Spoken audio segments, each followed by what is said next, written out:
લોકમત ન્યૂઝમાં આપનું સ્વાગત છે।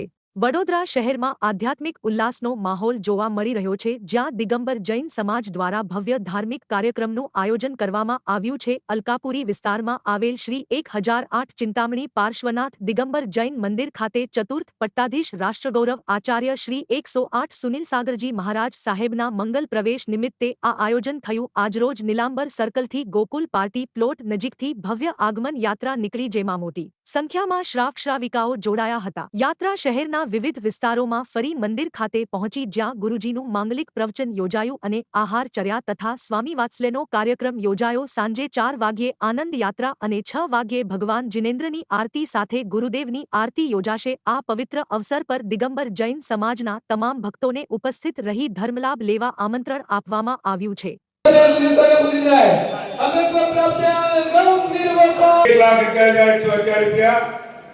1,11,111 और ये तो सीधे साक्षात समोसरण विराजित છે।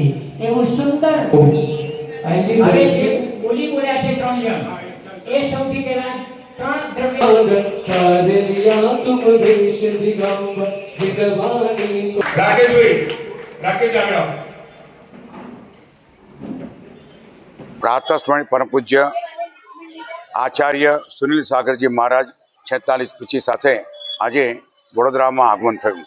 એમનું સામયું ભવ્ય રીતે આજે કરવામાં આવ્યું, જેમાં ભગવાન અજીતનાથનો જે મોક્ષ કલ્યાણક હોય તે દિવસે રથયાત્રા દ્વારા તેમની સૂચના અને આશીર્વાદથી અને આચાર્ય શ્રી સત્સંગ સન્મતિ પાર્ક ખાતે અજીતનાથ ભગવાનનું જિનાલય થયું છે। ત્યાંના પંચકલ્યાણક પ્રતિષ્ઠા મહામહોત્સવના સાનિધ્ય અને આશીર્વાદ માટે ગુરુદેવ વડોદરા પધાર્યા છે।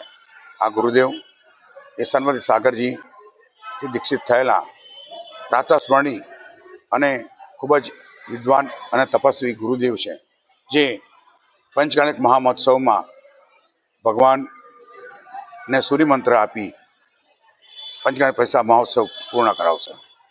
अन्य कोई कार्यक्रम को योजना हाँ, તે પંચકલ્યાણક પ્રતિષ્ઠા મહોત્સવ પ્રમાણમાં જન્મ ઘર કલ્યાણક, જન્મ કલ્યાણક, તપ કલ્યાણક, કેવલ કલ્યાણ, મોક્ષ કલ્યાણ એવા 5 કલ્યાણક દ્વારા બધું કરવામાં આવશે, વિધિ વિધાન કરવામાં આવશે અને એ વિધિ વિધાન એમની આચાર્યશ્રીની દેખરેખને પ્રતિષ્ઠાચાર્ય કરશે અને તેમાં સૌ ઇન્દ્રો સમસ્ત વડોદરા ભાગ લેશે। આજે અલકાપુરી મધ્યે આચાર્ય ગુરુદેવ પધાર્યા, પ્રથમ વખત આટલી 46 પછી અલકાપુરી મધ્ય પધારેલ છે।